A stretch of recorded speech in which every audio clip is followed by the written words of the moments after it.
Did you know that when you're sending an email, you're actually sending your reputation? I once had my emails blacklisted and it put my business out of service and nearly put my business out of service for a couple of weeks. Brian Minnick is the chief operating officer at a company called Zero Bounce. He's based in Boca Raton in Florida, and he's going to help us to understand some of the pitfalls that there are if we don't validate not only our own email, but also if we're buying any lists or we're sending emails to people where we've acquired those contact details.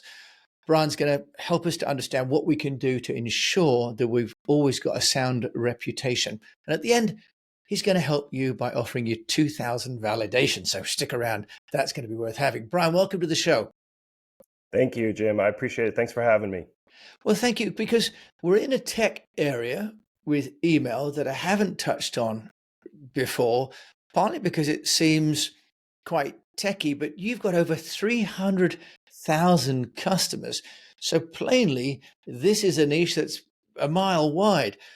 Explain, please, for me and my fellow unnoticed entrepreneurs, what is this sort of email validation? How does it work and why do we need it? Yeah, absolutely. So email validation is really important. Basically, what it is if you want to think about it as the hygiene or kind of removing some of the bad or risky data. And I'll talk a little bit more about some of the riskier types of data. But why it's important is because exactly what you were saying you had is if you're not paying attention to this, you will run into some issues where the mail servers no longer like you. And that can be for many different reasons. But some of the earliest and quickest indicators for these mail servers not to like you is due to poor quality of the data that you're sending to. So recipients that do not exist, recipients that mark you as spam, and a few other types of things. And these really, really impact your ability to get into the inbox, which is the holy grail of email marketing. If you're in the spam folder, it is a giant waste of time. And so our goal and our mission is to provide a service to help you clean up that data and provide you some tools that also let you kind of monitor, understand, and repair even some of your reputation issues that you might be having. And many people are not even aware that they have these issues. You know, it's really interesting that you talk about getting sort of blacklisted by the recipient. So what's interesting that you said there are many things, but one is that some people that receive the email might mark you as spam. But what you're saying is there's almost like some kind of bogus emails in these lists that if you're sending to them, it's almost like an entrapment. Is that what you mean, Brian? So we could be completely unaware that we're sending out emails to lists that are sort of disabling our program. Is that right? Yes, absolutely. So there's a few different ways to think about this. And one of them could be you've had this data for 10 years, and we have done industry research around this. Business data is churning at an alarming 33% year over year. So email data, these are contacts moving companies, businesses closing down.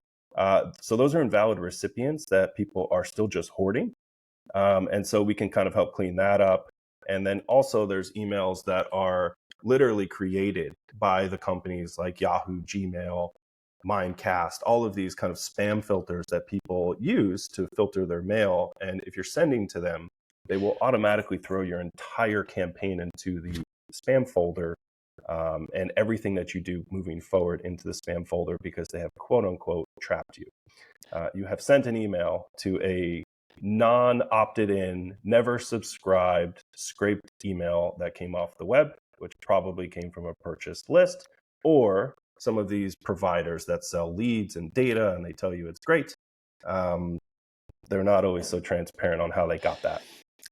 So reading what you're saying there, Brian, it's not only that I've bought data, but also I've got legacy data. I mean, I've had my company for 25 years. So I have data in there that, hands up, I haven't cleansed. Mm-hmm. I'm still sending a weekly newsletter, which I've been doing for years. And you're saying, actually, that in itself is putting me at jeopardy. It's not even that I've gone out proactively to buy a list, even just really a lack of good housekeeping on my side could throw me in jeopardy. Yes, absolutely. And even something that's maybe just to bring awareness to this because it happened just February 2024, Yahoo and Google, so Gmail and Yahoo accounts, they have been purging emails and they're purging the inactive accounts that have been created for many years. And the concept here is they're running out of the ability for people to create meaningful names on their email accounts because everyone has just used these things. Many of those are abandoned. And so now they're deactivating those. And that's another red flag as a sender. If you are now sending to these inactive, deactivated accounts, they would start to question why, because they've never logged in 4 years. They've never replied to an email. They've never clicked an email, but yet all these people keep sending to them. So very important. Once again, this can get really gritty as to where we can identify all these different types of things, but they come with a lot of risk, and that's the part that I think is important for people to understand. I think that's, well, now it's explained to me probably why I got, blacklisted all those years ago without thinking I'd done anything wrong. Actually, I just hadn't done anything right in terms of sanitizing my list. Brian, Hmm. what about this issue where one has to change, for example, your DKIM and your SPIF? I know it's a bit technical. I'm not a technical person, but I've had to go in and fix on GoDaddy because Hmm. my email provider, Zoho, was saying my emails were not going to go through because I hadn't done this. Because the reason this is important is because it really doesn't, it's not up to us to just say, well, I don't have enough of those emails. Actually, the senders are also starting to demand this, aren't they? How do you help with at zero bounce for people like me who maybe don't know how to do that, don't know if we're at risk? Do you help with that as well? Yeah, absolutely. And really important here to understand that you don't have to be technical to get help. What you need is to identify the issues. And so, one of the most common things that I see is people and small business owners, or even large business owners with segmented departments, right? Marketing's not talking to sales, sales isn't talking to tech. This is very common, and it really doesn't matter the size of the company. But let's say marketing decides they're going to move from MailChimp to Zoho one day and they don't talk to tech about that. There's a lot of things that didn't happen that needed to happen in order to now send through a different platform. So that's very common. If you're moving Mm. platforms and you've not done any technical changes, I don't want to scare anyone with the word technical change. It is literally a copy and paste and hit the button save. But they are technical in a manner of how the mail servers look at you now as a sender. And so it's, again, super important. SPF is basically identifying these are the platforms that I send from. So you would list Zoho as a sender, as a sending platform. And if you don't, basically what the whole world sees is that they think someone else is trying to use your domain to send mail.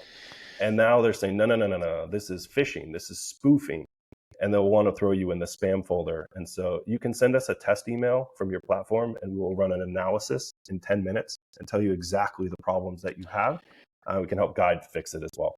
Oh, well, and people would go to zerobounce.net to Hmm. do that. I really recommend people try that. And Brian's actually got a very nice offer to listeners of 2,000 validations for email addresses. At the end of the show, he's going to show you how to get to that. So do stay around, listen to that. So what's really interesting is almost, if I could, can I draw the parallel with if you run a restaurant, but you don't keep cleaning underneath all the furniture, you just sort of assume that you're just wiping the countertops, it's enough. Would there be a simplistic view? This is exactly the concept, right? So, you have people clean their house. We don't think about it, right? We just clean. We clean our cars. And if we don't, what happens? Things get ugly. People don't look at the car and think it's so beautiful anymore. It's maintenance. This is maintenance in your data. This is hygiene. And this is imperative to your business, regardless how much email you send, by the way. I want to actually also make sure that's clear. You might say, I don't send very much mail. Well, if you send a welcome email for everyone who signs up on your website, and then you want to send an offer, which is where the ROI of email marketing comes in, is the offers. If none of those emails are being received, of course your ROI is low and zero. Uh, Email marketing is the cheapest form of marketing there is. And so if you're not making money on email marketing, I hate to say this, but I want to put the light bulb in your head. Something's wrong. And you've got to look into that and understand why. Because again, there's no better way to put a message. And think about the push notifications, right? Boom. Here's an email from Jim, and it's now a preview. I'm Okay, let's read it. These things are super important to make sure they're in the inbox. Brian, thank you for flagging this, because until now I thought that, I guess like everybody, that once I've got those emails in my account and I'm sending them through Zoho campaigns once a month, for years, I know I'm getting some that are coming back moved. But what I haven't also known how to do is to cleanse that data without manually going through thousands of records. You Hmm. download them to Excel, sort them by date. Does Zero Bounce help with that? Because that task itself of cleansing the data can be, frankly, time consuming and a little Hmm. bit overwhelming. How do you help with just the practical side of getting the rubbish out of the apartment? Yeah, so we do it in a couple ways. Obviously, we have the manual route, but let's move right past the manual route. That's an obvious one.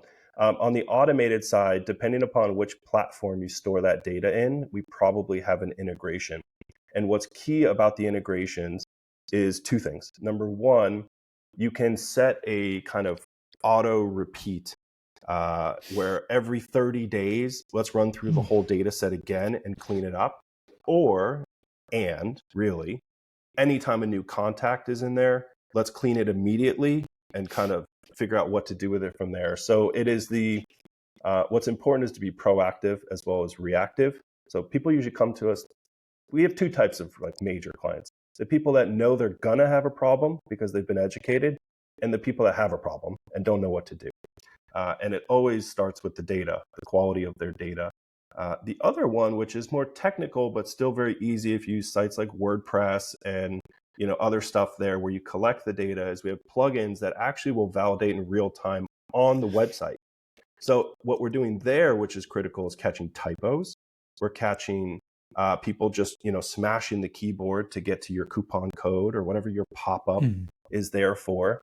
We can catch all of that and suggest the typo fixes in real time while the user is still on the website. This is super critical, especially if you're a big mobile platform. Oh, yeah. And I was going to say, so this is working across all platforms, Yep, of yep, course, right? including iOS. Yeah, and Android. We have lots of people that use this on the registrations, on their mobile apps. If you're collecting email addresses, you want to understand the quality of that data coming in. Brian, it's worth just sharing the affordability of Mhm. Zero Bounce as well with people, so that they understand that how accessible this is and that the ROI is there. Do you want to just take us through the pricing, just so that people can understand, or we can all understand that you're explaining some very sophisticated technology, but it's very affordable, isn't it? Yes, absolutely. So the way that we kind of think about it is you pay for a validation, and we give everyone 100 per month for free. So if you're a startup, you're collecting 30, 40 a month, that's totally free, and that's not watered down. That is full version, nothing watered down, nothing hidden from you. As we start to get into larger quantities, anywhere from 2,000 to we have people purchasing, quite honestly, about 1 billion validations all the time. There's nobody too big, there's nobody too small.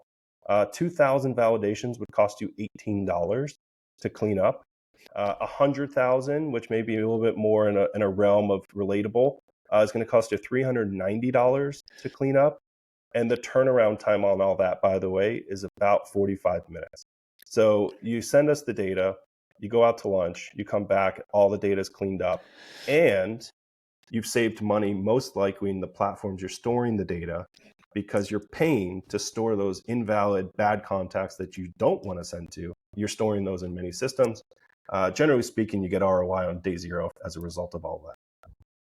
Brian, I love that. And as you say, no customer too small, too big. And if you go to zerobounce.net, they even have a very nice calculator, so you can input the number of emails that you've got and it'll give you the price.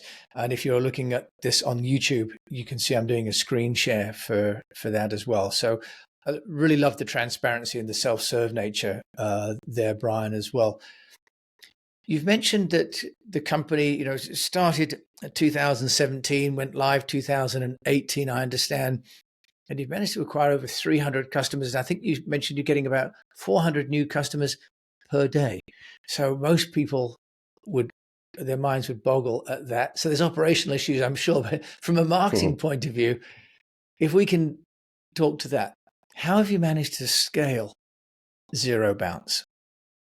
Yes. So I would say this, when we did start the business, everything did have some sort of scale in mind. Now, was it ready for it? Not necessarily. But did we have an idea and a concept how we wanted to think about it? So for example, self-service was built in from day one. We knew in order to get to levels of where we are today, it cannot be manual work. It cannot be people doing the work every day. It has to be self-service. Let the customer do what they need to do, and obviously provide amazing support as a result of that.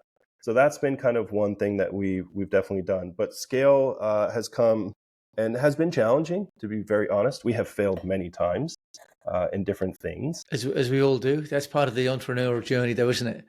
I think you have to fail. If you're not failing, then you're not. Someone's not telling you good feedback or something. Yeah. Something's wrong because you have to fail and you have to try and you have to also be okay with knowing that you tried and you failed and you moved on. We don't harp on it. We don't belittle each other on an executive team saying, "Why'd you try that?" We have done many things that we didn't think would work, and we're shocked that it actually did, and vice versa. Things that seemed obvious that we thought would work, for example, partnerships with really large brands. Well, it didn't work because they didn't want to be in bed with just one vendor, for example. So we went set that route. We go after them. We have the meetings. We have the discussions. We put everything together. You go through legal, contract, and all of this stuff. And then ROI, zero, right? And so sounds great.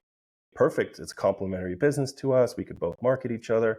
And again, there's nothing wrong with this, but we tried it. It didn't work. We tried it again to make sure we didn't just fail on one.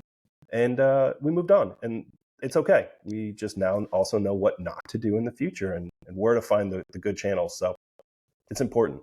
Yeah, it is. So I love that you've got an R&D, and I guess that will sort of fail fast but fail frequently to get Yep. to the future forward. What about getting the brand awareness? Zero Bounce now very well established. What are some of the activities that you tried that did work, Brian, to start to get the direct customers? Of course, that's the most profitable way of doing it, isn't it? If you can get the customers organically without hmm sharing the margin with any partners anyway. So what did you do as a team to build the brand? So a few things. Well, number one, we had a mission to be and to make sure that we were absolutely everywhere. That was just a general concept that we had. And so what does that mean, you might say? Well, we were doing press releases, we were doing ads on every marketing platform, we were doing a ton of retargeting, meaning we're showing our logo to people who visited the site or were researching on the industry. What we also did and really doubled down on was a lot of getting customer reviews. So we were very focused on that. We made sure that everyone would tell us they love the service, right? And a lot of people will just leave it right there. And what's important is to get those people to try to share that information on another publicly self-service available platform that they can read that and feel unbiased reviews. And we're very proud of those. Those are definitely a key. And it's not easy to get, by the way. We have over 1,000 5-star reviews. And which platform did you use for that? We used Trustpilot, and we did that because we were able to kind of automate some emails to paying customers and saying like, hey, if you really like the service, could you leave us some feedback? And another thing that we did, which is super critical, especially in the beginning, is we listened to customer feedback. We adapted when we thought it made sense. And we also did not listen when it was clearly an outlier for one customer who's just raising hell. Right. And so that in the beginning is very challenging to decipher what is that person that's actually giving you feedback that is impactful for the entire platform and people would love. And then who's the guy who's screaming, but in reality, you're doing just something for him or her. And how did you decide, Brian? Because you can have one very loud, influential client that really is an outlier, and maybe some smaller ones that are telling the truth but have got less loud voices. How would you decide that? So we would do a few things. We would constantly ask for customer feedback. And when we did get the feedback, we would also then send that feedback out to the customer base saying, hey, if we were to introduce the ability for you to automatically validate all of your data in your CRM, with the press of one button, would you do that? And that came from a customer request saying, hey, like, I don't want to go in here and have to hit the button every time. And I'm like, okay, I mean, that makes sense, right? I understand that. Now, what has been more custom and what we didn't do, just maybe for an example on the other side, is someone saying, hey, I need the reporting of every user that's ever touched the platform and did this XYZ, and I want to log and I want that in a PDF. And by the way, I'm not paying you to do this type of work. This should be included in the service. And, and let me know if you can kind of have that in the next 15 days, right? That was kind of with experience and repetition, you start to kind of understand who's asking for the one-offs, and who is really kind of saying something that's impactful for the whole ecosystem. And so you will fail there too. But again, super important to just understand where and when you're failing, and take that back into the team, digest it. Don't get hung up. I think that's the most critical part. Don't get hung up. Don't get emotional. Just take the learnings and move on and keep marching. And have you marched globally, Brian? I mean, is Zero Bounce geography independent? Are the customers coming from around the world? Because that would mean you need to be multilingual as well. Just love to hear your sort of approach and availability as well, because my listeners are literally all over the world, over 200 countries. Yes. So we operate in every single country of the world, well, other than Russia and Belarus at the moment due to some U.S. sanctions. Right. But other than that, we are operating in every single country of the world. We are supporting multi-currency, which is another thing that was important for our business. So we are accepting basically every single local currency, and we allow those customers to pay in those currencies. Multilingual is definitely part of the approach. However, to be fair, we haven't seen as much traction with that as what might seem apparent. And so that was another little learning lesson, right? Yeah. It just seems like English in general, people just seem to, browsers are translating automatically. A lot of that stuff didn't end up being needle movers, but the currency conversions did. People want to pay in the currency that they're familiar with, not USD, for example. And so that was definitely big. And then the 24/7, 365. So I have real people who are supporting our clients 24 hours a day, 7 days a week, 365 days with no exceptions. We have not missed a day since 2018, or an hour without a representative being available for the customer in real time. And that has been challenging, to be very honest. Running a 24/7 operation with, of course, you have everyone from every country. So now we're translating sometimes the communication, the chatting, that and whatnot. But we've gotten through it. We've gotten the procedures in place. You live, you learn, and you get better. You improve. Well, it sounds like if you've got over 300,000 customers, you've improved in the right direction. But Brian, I do ask that question if there's one thing that hasn't gone quite according to plan. What would that be? If there's yeah. So what hasn't gone to plan, and in the beginning seemed like the obvious thing to do, was we started hiring marketing agencies to do our pay-per-click, actually, crazy to say this, our email marketing, and other things, because simply we didn't have the people, right? It wasn't a matter of we didn't want to do it. We obviously wanted to do it. What we didn't have was the bandwidth and resources to accomplish it. We're bootstrap company. We didn't have outside funding. We still don't have outside funding. And so obviously every dollar matters. So it seemed logical to go towards an agency who has done this. They know what to do, set it up and run with it. And it was one of the biggest kind of eye openers in the beginning, because what you learn, at least what we learned, was that no one will work as hard for you as your own employees. Because number two, we treat our employees with incredibly great packages and great pay. We're very competitive. We're above average on everything. And quite honestly, I would say cutting edge on a lot. But the contractors and the agencies, I'm sorry not to knock you, but do a better job here. You're not acting like employees. You're acting like contractors who don't have the passion, the blood, the sweat, the tears of the business owner who's doing the work and who started this. And so, what we kept hearing was, oh, we got to give it another 90 days, another 90 days, another 90 days. And, you're 6 months, 9 months, a year into something and no results.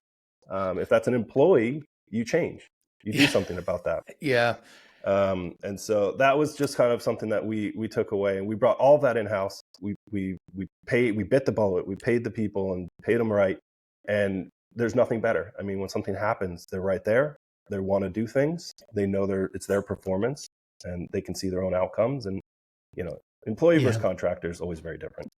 Interesting observation. Of course, you've got to get to that stage when you're crossing the chasm where you've got enough volume and enough budget to bring that in, because then it will be cheaper than an agency, but you've got the fixed cost instead of the variable cost. Brian, what about a number one tip? You've mentioned, trying and failing and succeeding, but could you give us one tip for success in getting noticed that you think really stands out and that Zero Bounce has used most? Yes. So one of the biggest things, and it's just at this point deeply rooted into me as a person as well, is a lot of people think that there's this magic bullet, that there's this one thing, that if I just do this one thing, my business is going to explode, or it's going to go to the next level as a result of that. And I would challenge people to stop thinking like that. And what we did and what worked, and I'm just coming from experience and proven record of this, is that we didn't think about one thing. We thought about the sum of lots of little things that then compound into the big thing, right? And so a lot of people want to go like, oh no, we need to do AI, and we have to do it, and we have to do it right, and it's going to take 2 years, and we're going to go all in on it. But they did nothing else. We didn't think that way. We said, let's do 10 things. Let's do all of them as fast as possible. Let's get results as quick as possible, whether good or bad. And what we did was we extrapolated all the good things. And then what we did was found little 1%ers, right? 1%er, 2%er. Maybe we got a 5%er. But now when you start compounding that on all the new things, these 5%ers turn to 20%ers 3 years later. And everything is building, building, building. And so that's kind of think of the sum of all the little things versus the result of potentially one thing. Brian Minnick, I love that idea that lots of small changes collectively will add up. And I guess that's part of that atomic habits theory as well, isn't it? If we make small incremental changes, it's much less daunting in a way, isn't it? And we're not betting everything on one hero solution, but just making incremental changes. Brian, I will ask you for something that you listen to that helps you to get incremental changes, or maybe quantum changes for you as a manager, as a COO there at Zero Bounce, and also a father of 2 young daughters like me. Yes. Well, I love listening to the Joe Rogan podcast, but I wouldn't say that's helping me on a professional side. But on a professional side, I've attended a course and a continued education at Harvard Business School and other courses that really are just eye-opening. Even if they sound like you already know what you're talking about, I can promise you don't. And you will always learn. And so never stop learning. Keep going to different things, push yourself, and stop being a know-it-all. Go listen to some people who actually do know a focused subject.